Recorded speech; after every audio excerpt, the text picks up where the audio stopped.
Hi guys. Now we are going to be moving on to the next chapter in chapter 6.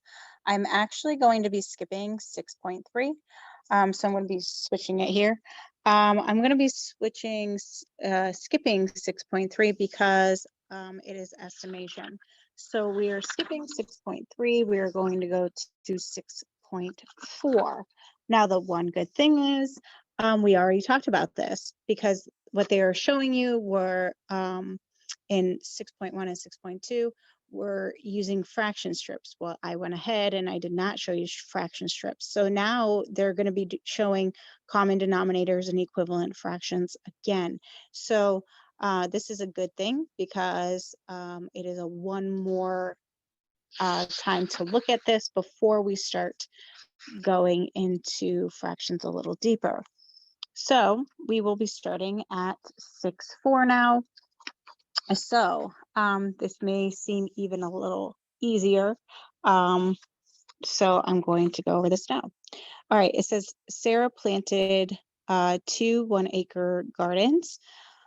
One had 3 sections of flowers and the other one had 4 sections of flowers. She plans to divide both gardens into more sections so that they have the same number of equal sized sections. How many sections will each garden have? You can use a common denominator or a common multiple of 2 or more denominators to write fractions that name the same part as a whole. So what it was telling you is that she's going to have one in thirds and another one in that is in fourths. And we want to make it so that they all have a common denominator. So here is where you find a common denominator. We're just saying, what would our common denominator be here? So in this case, you would look at the larger one, which is a 4. Could I get a 3 to a 4? I cannot. So what you can now do is you could list out the multiples of 3 and 4. So we're actually kind of going backwards from yesterday because we already did all this. So this is just another way of doing it. And so what they're doing is they're doing 3, 6, 9, 12, then 15, then 18, then 21, and then 24. And then if you kept on going with the 4s, so this one would be 12, then 16, then 20, then 24, then 28, and then the next one would have been 32. All right, so if you looked here, you could have found some common denominators. So the ones that are common here are your 12s. Those are the same. Is there any other things that are also common here? And you could have also seen that 24 and 24 are common as well. So actually, you could have had 2, even you could have had more than 2, but you could definitely have 2 common denominators that you could have changed this to.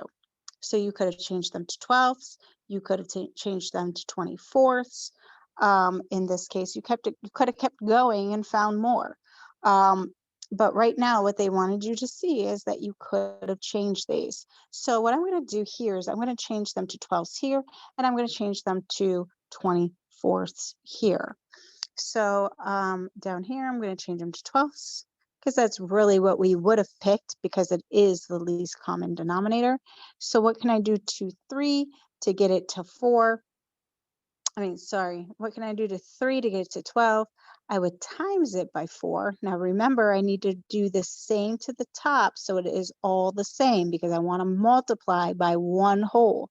Because if I do 1/3 times 1 whole, it will still equal 1/3. The only thing is, instead of it being 1/1, which is what it would look like, I am now going to change this to another number that's still 1 whole. So I'm going to do 4/4 and times it. It's still going to be like multiplying it by 1 whole. It's just going to be different numbers. So if you go up on top here, this would be 4 times 1 is 4, 4 times 3 is 12. So therefore this one would be 4/12. So 1/3 and 4/12 are the same thing. It's just one is larger because we multiply by 4/4. Then what would I do here? To get to 4 to 12, I would times this one by 3, and I do the same to the top. So 3 times 1 is 3. Again, I am multiplying by 3/3, which is still 1 whole, just another way of writing that. So they are still equivalent. 3/12 and 1/4 are still equivalent to each other. It's just one is in reduced form and the other one is larger. Now, how I can go ahead and reduce this down back down to 1/4 is, instead of multiplying by 3, I could divide 3 to both the top and the bottom, and it would give me 1/4 again. All right, and then the same here, I'm just going to change everything to the other number, which was 24 up here. So what can I do to 3 to get it to 24? I can now times that by 8 and this one by 8. 8 times 1 is 8. And then here, what can I do to 4 to get it to 24? I times it by 6 and this by 6. 6 times 1 is 6. So therefore, these would have been your common denominators. So therefore, a common denominator for these could, just by multiplying the denominators, if you just multiplied the denominators, you could have gotten 12, or you could have also have kept on going and you would have gotten either 12 or 24. So I could have changed these to 12ths, or I could have changed both of these to 24ths. And there's even more if you kept on going, but there's no need for doing that. All right, next.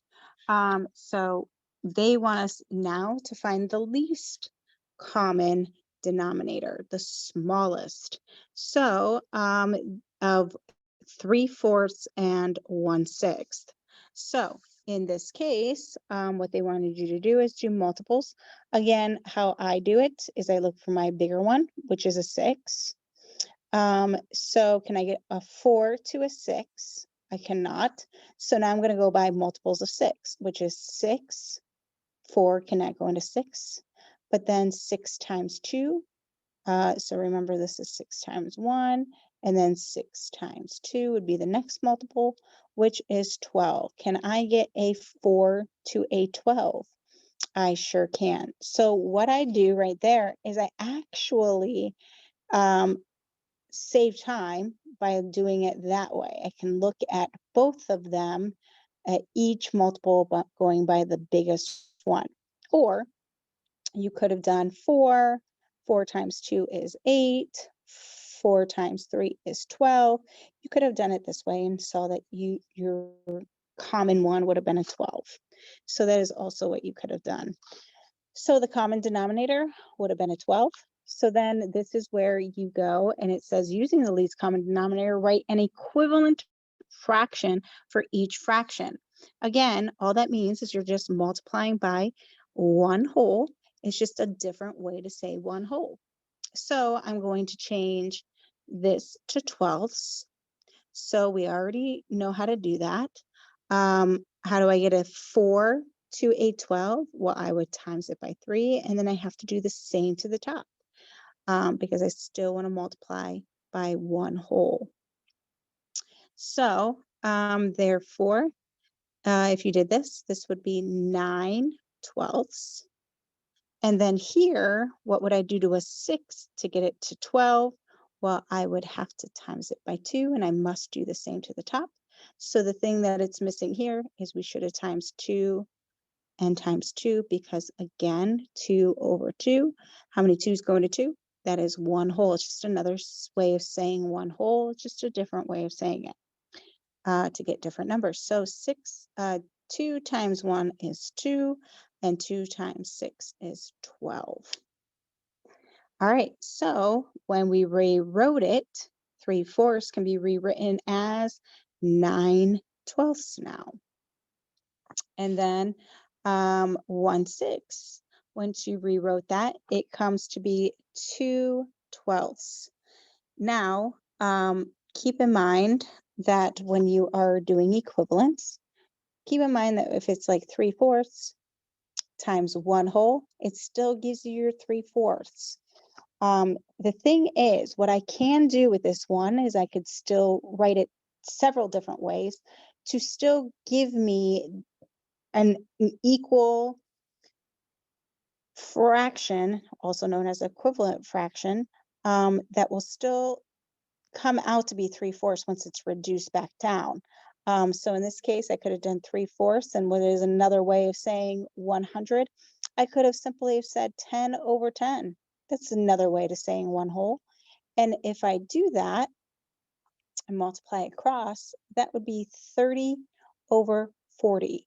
And this is equivalent to this. They are the same thing. If I went and I reduced this back down by doing the opposite of timesing by 10 and dividing by 10 to both, I would get back down to 3/4. So do understand that these are the same thing. It's just because I multiplied by something that was different than 1/2. It is the same thing as saying 1/2. It's just with different numbers. And then I could have also have seen whether, like for example, I want to see if whether 3/4 and 6/8 are equivalent. How you go about doing that is you see a common denominator here. What could I do to this 4 to get it to 8? You could have times it by 2 and this one by 2. So that would have been 6/8 and 6/8, which this is equal to each other. The other thing that you could have done to see if they are equivalent is you could have reduced this down by using that common factor rainbow thing to see if it can be reduced. So 1 and 6, and then 2 times 3 will give you 6 as well. So can 6 go into 8 evenly? It cannot. So therefore that doesn't work. Can 3 go into 8 evenly? No, it cannot. But can 2 go into 8 evenly? Yes, it can. And it can go into 6. So I'm going to reduce both the top and the bottom. I'm going to divide it by 2/2, which again is another way of saying 1/2. So how many 2's go into 6 would be 3, and then how many 2's go into 8? That would be 4. So it is still the exact same thing. So do keep that in mind. All right, now here it says you could also find a common denominator of 1/6 and 1/8 by rewriting the pair of fractions using a common denominator. Multiply the denominators to find a common denominator as well. So if you did that, that was be another way to do it. You could have just taken 6 times 9. And then this is called the quick or easiest finding the common denominator method. You just do 6 times 9. You're just going to multiply these two. And that would be a quick way to find a common denominator. The only thing is it comes out to be really big, which then means all your numbers are going to come out to be really big too. So keep that in mind when you do it that way. But if you did the other way of finding this, you could have also looked at the bigger one, which is a 9. Can I get a 6 to a 9? I could not. So therefore, if you go by multiples of 9, so that would have been 9 times 1. So 9 times 2 is 18. Can I get a 6 to an 18? Yes, I can. So therefore, I could have changed these all to 18ths as well. This is just another way to do it. And this is personally the one I like to do the most because then I don't get such big numbers. So what do I do to a 6 to get it to 18? I times it by 3, and I must times the top by 3. So 3 times 1 is 3. Here, what do you do to a 9 to get it to 18? times it by 2. So you do the top by 2. 2 times 1 is 2. So therefore, your two equivalent fractions is 3/18 and 2/18. So you could also, it says use a common denominator to write an equivalent fraction for each fraction. Okay, so here is what we are going to do. First, it says these are your denominators. They are not the same, so you need to find a common denominator. So first thing I always look at is the bigger one. Now, to save time, can I get my 3 to a 5? I cannot. So therefore, I cannot take 3 times something to get it to 5. So therefore, I'm going to go by multiples of my bigger number, which is 5. So 5, I already said 3 cannot go into it. Then the next one would be 10. Can I get a 3 to get to a 10? 3 times something, will that get me to 10? No, it will not. So therefore, I got to go up one more, 5, 10, and now this would be 15. Can I get a 3 to a 15? And this is where you should be saying yes. So I can get a 5 to a 15, and I can get a 3 to a 15. So therefore, my common denominator would be 15. So now I'm going to change these fractions to equivalent fractions that still are the same thing as 1/3 and 1/5. The only difference is they're going to have a common denominator of 15.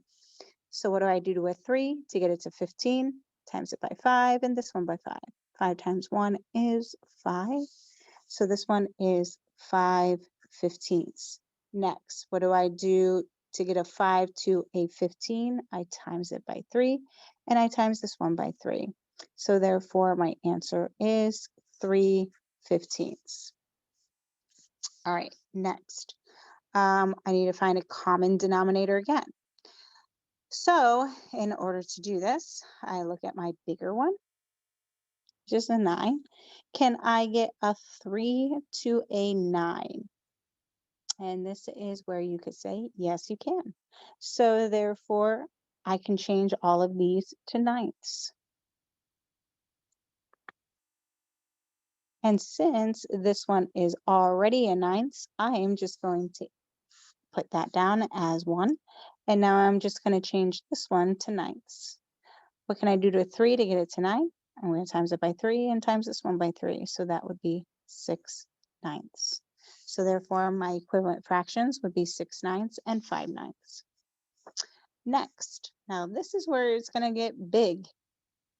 So in this case, I look, of course, you could do the quick way of just multiplying these two to find a common denominator, or you could just go by multiples of the bigger one. So in this case, the bigger one is 15. What can I do to 9 to get it to 15? I cannot times 9 by something and get it to 15. So in this case, I'm going to go by multiples of 15. So we already said 9 cannot go into 15. 15 times 2 is 30. Can I do 9? Can 9 go into 30 evenly? You should be saying no, cannot. So then I'm going to go 15 times 3 now. So what is 15 times 3? That's 15, carry your 1, and that is 4. So it would be 45. Can I get a 9 times something to get to 45?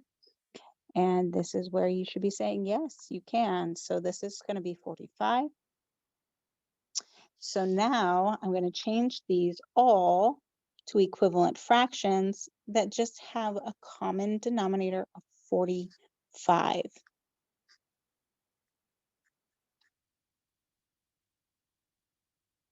Okay, so what do I do to a 9 to get it to 45? I should times this by 5. I'm going to times the top by 5, because I'm still multiplying by 1 whole. So 5 times 2 is 10. So this one is 10 over 45. Next, what do I do to 15 to get it to 45? I would times it by 3. going to do the same to my numerator. 3 times 1 is 3. So my equivalent fractions is 3 over 45 and 10 over 45. All right, next. This one, I would like you guys to try 5, 6, 7, and 8 on your own. So try to find common denominator by doing multiples of the larger one would probably be best. So go ahead and pause it and try those on your own to find equivalent fractions of each of these by finding a common denominator. All right, so you should have paused the video and try this on your own. So in this case, if you went and found, it was actually just like the previous one, a 9 and a 15, the common denominator would have been 45. So to do that, you would have changed 5 ninths by timesing by 5 to both top and the bottom, and you would have gotten 25 over 45 would have been the first equivalent fraction for 5 ninths.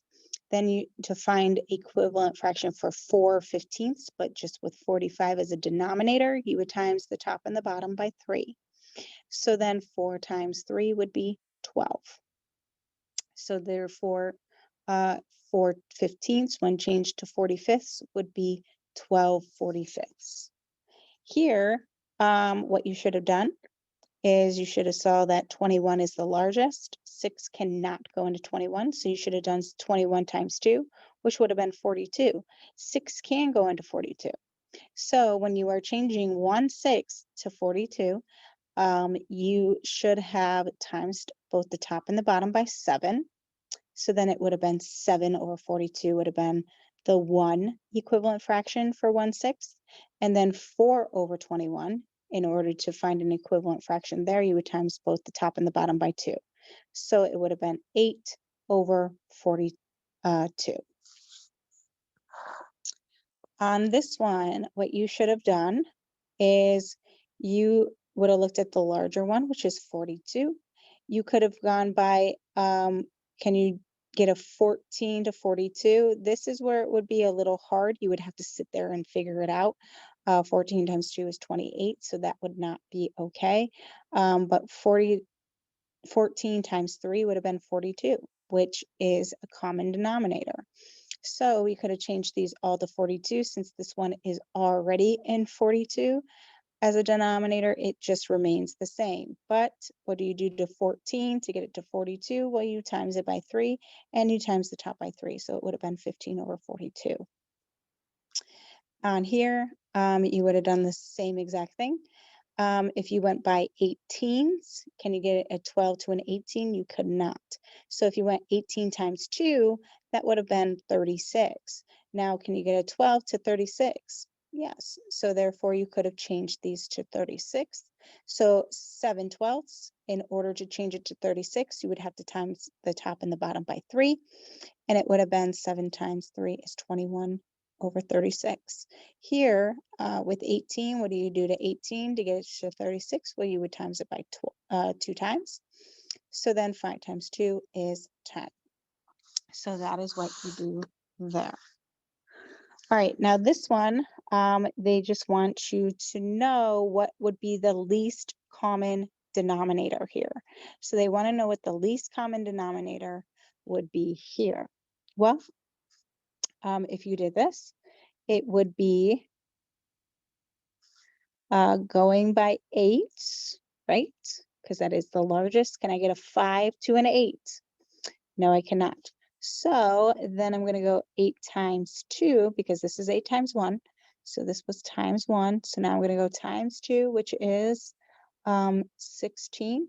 Can I get a 5 into 16 evenly? And I cannot. So now I'm going to go up 1. So it'll be 8 times 3, which is 24. Does 25 go into 24 evenly? It does not. So now I'm going to do 8 times 4, which is 32. Does 8 go, does 5 go into 32 evenly? And the answer is no again. So now I'm going to have to do again. I'm going to try 5, which is 8 times 5 is 40. Can 5 go into 40? And the answer is yes. So therefore, took us a little while, but the common denominator is 40, and that is the smallest, least common denominator. Now here, it is telling us what the least common denominator is, and it's saying it's 15. So they're saying, what could have been the number here to make this true? Well, to be actually honest, there is 2 things that could have been there. So first of all, you could have had 15 there. The other thing that could have been there is 5 times what would give you your 15. You could have also said 3 as well. So you could have either said 3 or 15 would have made that correct. All right, next. In this case, what could have been here? You could have said one of 2 things. You could have said 42 could have been there because that is still the least common multiple.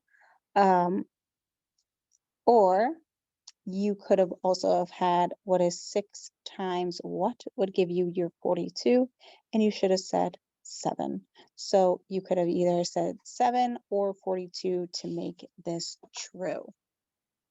All right, now, next, Arnold has 3 pieces of different colored strings that are all the same size. Arnold cut the blue string into 2 equal size lengths. He cut the red string into 3 equal size lengths and the green into 6 equal size lengths. He needs to cut the strings so that each color has the exact same number of equal sizes. So what is the least number of equal size lengths for each color string could have? All right, so guys, they're telling you that the one is in 2s, the other one is in 3s, and the other one is in 6. So they want to know what a common denominator for all of these would be. So what you could have done is look at your largest one, which is 6. So then you say, okay, can I get a 3 to a 6? Yes, I could. I could do 2 times 3, and that would give me my 6. And then could I get a 2 to a 6? And then you could say, yeah, I can. So therefore, a common amount for all of these would actually be 6. So therefore, they should all be cut up into 6. All right, now this one says 1 tray of granola bars were cut into 4 equal size pieces, and a second tray was cut into 12 equal size pieces, and then the third was cut into 8 equal size pieces. Jan wants to continue cutting until all 3 trays have the same number of pieces. How many pieces will there be on each tray? All right, so one was having 4s, the other one was having 12s, and the other one was having 8s. So this is what was going on. So they want to know what a common denominator for all 3 of these could be. So how do you figure it out? You go and you start with the bigger one, which is 12. Now, can I get a 4 to a 12? You guys should be saying yes. All you would have to do is times it by 3, and you would get that. However, can I get an 8 to a 12? And this is where it would not work.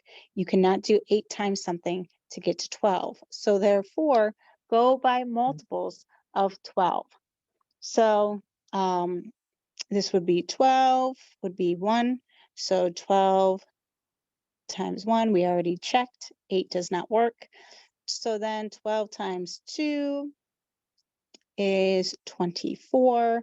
Now let's see, can 8 go into 24 evenly? Yes, it could. We could times it by 3. But can we do 4 times something to equal 24?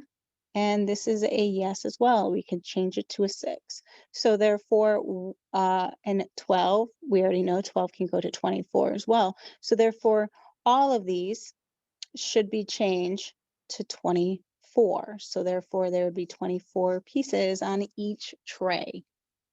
All right, Mr. Nicholson tells the class that they double the least common denominator for all of these to find the number of the day. What is the number of the day? All right, so they must double the least common denominator for these numbers. So we have 2, we have 5, and we have 15. So let's find the least common denominator of all of these. Again, I tell everyone to start with the bigger one. Can I get a 5 to a 15? Yes, I can. Times it by 3. Can I get a 2 to a 15? And this is where I cannot. So that does not work. So now I'm going to have to go by multiples of 15. This is 15 times 1, which we already said cannot work. So now let's do 15 times 2, which is 30. Can I get a 5 to a 30? Yes, I can. I can times it by 6. Can I get a 2 to a 30? I sure can, because I could do 2 times 15. So therefore, and then can I get a 15 to 30? Yep, by timesing it by 2 as well. So therefore, my least common denominator is 30. However, it said double the least common denominator. So that means I got to double it, times it by 2. So what is 30 times 2 would be 60. So therefore my answer would be 60. Okay, now this one says Katie has 2 pies for a bake sale. One was cut into 3 equal slices and the other one was in 5 equal slices. She will continue to cut the pieces of pie into the same number of equal sized slices. What is the least number of equal sized slices each pie could have? All right, so in this case, again, we have it going by thirds and by fifths. So again, look at the bigger one, which is a 5. So we're going to go by multiples of 5. So this is 5 times 1. Can I get a 3 to a 5? I cannot. So then I'm going to do 5 times 2, which is 10. Can I get a 3 to a 10? And I cannot there either. So therefore, I'm going to do it again. How about timesing it by 3? 5 times 3 is 15. So can I get a 3 to a 15? Yes, I can. So therefore, our common denominator would have been 15. All right, now I want you to do this part right here. So I want you to try 16 on your own. So please pause this and try this one on your own. All right, so you should have paused it. It said Mindy bought 5/8 pounds of almonds and 3/4 pounds of walnuts. Select the pair of fractions that are equivalent to these amounts that Mindy bought. Mark all that apply. So it is possible that you could have more than one answer here. So in order to figure this out, we should be doing what it wants us to do. So it's saying here, they said, let's just change these all to eighths. And they want to see what it comes out to be. So 5/8 is already in 5/8. So that one is true. So now let's try doing 3/4. And let's change it to eighths and see what happens there. What do I do to 4 to get it to 8? Times it by 2, and I times the top by 2. And I should be getting 6/8. Did I get 6/8? Yes, I did. So therefore, this is a true statement. They come out to be the same thing. Now they're saying, all right, take these and change these all to 16ths now. So 5/8 and 3/4. And let's change these all to 16ths. So what would I have to do to an 8 to get it to 16? I would times it by 2 and by 2. So I would have gotten 10/16, which is exactly what we wanted. So then we keep coming over here. What do you do to a 4 to get it to 16? I times it by 4 and I times this one by 4. So 4 times 3 is 12. So did I get 14/16? No, I did not. So therefore this one is wrong. That is not going to work. Now they're saying, okay, how about try 32? So what I'm going to do here is I'm going to again change my original fractions to now 32 as a denominator. See if this works. What do I do to an 8 to get it to 32? I should times them by this one by 4. So 5 times 4 is 20. And then I should times this one by 8. And that would be 24. So I got my first one, but did I get my second one? No, I did not. So this did not work out either. And now they're saying, all right, try changing them to 24ths. And let's see if they come out to be the same here. What do I do to an 8 to get it to 24? I should times it by 3 and this one by 3. This one would be 15/24, which is exactly what this one said. And then here, if I times 4 times what would give me 24, that would be 6, and this one would be 6. 6 times 3 is 18. So did that give us the same thing? It sure did. So therefore, D was the other correct answer to that. All right, so you are going to be doing some with me, and then I'm going to have you do some on your own. It just wants you to first use a common denominator to write an equivalent fraction for each fraction. That's what they want you to do. So this is actually going to seem a lot easier because all you're doing is just finding common denominators here. So here, we're just going to do this one together. To find a common denominator, look for the biggest one, which is 4. So we are going to go by multiples of 4.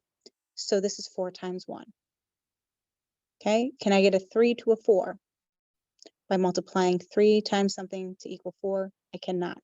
So now I'm going to go 4 times 2 because we're doing multiples of 4. 4, then 4 times 2 would be 8. Okay, so then can I get a 3 to an 8? I know it can go into 4 evenly, but can it go into 3 evenly? Because I need them both to go in evenly. And in this case, it is a no. So now I'm going to keep on going. 4, 8, well, 4 times 3 is 12. Can I get a 3 up to a 12? And this is where you can. So therefore, your common denominator is a 12. So therefore, I'm going to change these all to 12ths. So 1/4 to 12ths. And then I'm going to change 2/3 to 12ths. All right, here we go. So what do you do to a 4 to get it to 12? Times it by 3, and this one by 3. 3 times 1 is 3, so this one is 3/12. What do you do to 3 to get it to 12? You times that by 4, and this one by 4, so 4 times 2 would be 8/12. So that is your answer for that. And then you're going to do 3. Again, you're just going to find a common denominator, and then you're going to just change the fractions to what they should be, having the same common denominator. All right, this one I'm going to do with you. Again, look at the larger one, which is a 5. Can I get a 3 to that? No, I cannot. So that is going by multiples of 5. So 5, then the next one would be 10. Can I get a 3 into 10 evenly? No, I cannot. So then 5, 10, the next one would be 15. Can I get a 3 to 15? And this is where I can go and get everything to 15ths. So therefore, I'm going to change 3/5 to 15ths. And then 1/3 to 15ths. So what do I do to 5 to get it to 15? Times it by 3, and this one by 3. 3 times 3 is 9. So then this one would be 9/15. Next, 3 times what would give me 15? That would be times by 5, and this one by 5. 5 times 1 is 5. So then the equivalent fraction of 1/3 when it comes to 15ths would be 5/15. So those are your two equivalent fractions after you change them both to 15ths. Next, I want to find a common denominator here. So I'm going to be going by 8ths because that is my biggest number. Can I get a 2 to an 8? I sure can. So therefore, I just found my common denominator already is 8. So now, since 3/8 is already an 8, I am just going to have that one as an answer. It does not change. But here I'm going to change a half into 8ths. What do I do to a 2 to get it to an 8? Times it by 4, and this one by 4. 4 times 1 is 4. So this one would be 4/8 and then 3/8. You will have 6 for homework. This one, it says the least common denominator. You're going to write an equivalent fraction for each one. So you got to find the equivalent fraction on these, the least common denominator. So looking for the bigger one, which is a 9. We're going to go by multiples of 9. So 9 times 1 is 9. Can I get a 6 to a 9? No, I cannot. So now that was times 1. So now 9 times 2, going by multiples of 9s. 9 times 2 is 18. Can I get a 6 to an 18? I already know a 9 can get there, but can a 6 get there? It sure can. So therefore, my common denominator would be changing these to 18ths. So I'm going to change 5/6 to 18ths and 2/9 to 18ths. So what do I do to a 6 to get it to 18? I could times that by 3 and this one by 3. That would be 15/18. And then here, to get a 9 to an 18, I times this by 2 and this one by 2. That would be 4/18. So those are your equivalent fractions. You're going to have 8 and 9. I'm going to do 10 with you. It says Ella spends 2/3 of an hour practicing a piano each day and a half hour jogging. What is the least common denominator for these fractions? So remember, least common denominator. We're only worried about the denominators here. So we should go by the larger one, which is a 3. So go by multiples of the first one. 3 times 1 is 3. Can I get a 2 to a 3? I cannot. So then I'm going to go 3, then 3 times 2 would be 6. 3, 6. So can I get a 2 to a 6? I sure can. So therefore, I just found my common denominator would be changing them to 6. Here, it says to find a common denominator as well. So it says use the common denominator and then write an equivalent fraction for each one. All right, so they're actually saying they actually want a common denominator and want you to rewrite these fractions with a common denominator. So I'm going to start here. The bigger one is a 4. Can I get a 2 to a 4? I sure can. So guess what? We just found our common denominator. It is 4. So since this one is already in fourths, I'm going to keep it the same. That is one of them. And then the other one, I'm just going to change to fourths. So in order to get a 2 to a 4, I times it by 2. And I do the same to the top, which would be 2/4. So these are the two common denominator equivalent fractions. All right, so I want you to do 1, 3, 4, 5 and 6 for homework. I want to do this one with you real quick. Joseph says that there is 5/8 of ham sandwich left and a half of a turkey sandwich left. What is not a pair of equivalent fractions for these? Okay, so they're saying what is not an equivalent fraction for this? Well, what you could do is you don't want them to come out to be the same. So you could keep 5/8 and let's try to change a half into eighths to see if that would be a good one. So I'm going to change this to eighths, times it by 2, and this one by 4, and this one by 4. That would be 4/8. So does 4/8 and 5/8, are they equivalent to each other? And they are not. So therefore, I could just say 5/8 and 4/8. It just says what is not a pair of equivalent fractions. These are not equivalent fractions of each other. They're actually not equal to each other at all. One is 5/8 and the other one is 4/8. So that's good enough to say that that is not equal. And that's why I did this one with you. I did not like that question. All right, so that is the end of 6.4. Next time will be 6.5. See you guys later. Bye.